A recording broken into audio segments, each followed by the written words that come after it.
Doc J po. Alam mo ba, minsan, hindi naman talaga mahirap ang buhay. Ginagawa lang natin itong komplikado. At today, pag-usapan natin ang tanong na walang multiple choice. Ano nga ba ang dapat habulin sa buhay? Kayamanan, kasikatan, o kapayapaan ng isip na hindi mo mabibili sa Shopee kahit naka-sale? Sa panahon ngayon, parang required ka na maging main character na laging panalo. Kailangan may hustle, may side hustle, may sideline ng hustle. Kung wala ka nun, parang NPC ka lang. Pero teka, kailangan ba talagang laging may kakumpetensya? Kasi kung iisipin mo, habang umaakyat ka, may mga taong natatapakan ka rin, nasasaktan, at naiinggit sa'yo. At habang tumataas ang sweldo mo, tumataas din ang blood pressure mo. Hindi ko sinasabing masama ang yumaman. Siyempre, masarap din yung may pang-check out nang hindi nanginginig ang daliri. Pero tanong, kung mayaman ka nga, pero pagod na pagod ka naman sa lahat, panalo ka pa rin ba? May isa pang option, yung simpleng buhay. Yung sapat lang, yung may pagkain sa mesa.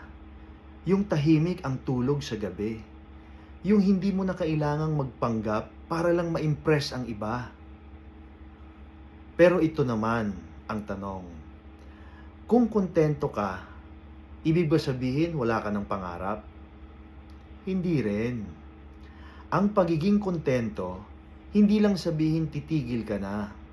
Ibig sabihin lang, marunong kang huminto sandali. Magpreno. At sabihin, okay na ako dito, pero pwede pa akong umunlad. At higit sa lahat, yung nakakatulong ka. Kasi sa totoo lang, hindi naman laban ng ibang tao ang buhay natin. Laban ito sa sarili mong takot, insecurities, at yung mga expectations ng iba.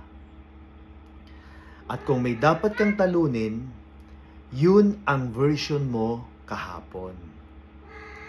Sa dami nga ng ingay ng mundo, dapat ganito ka. Dapat may ganito ka. Dapat mas lamang ka.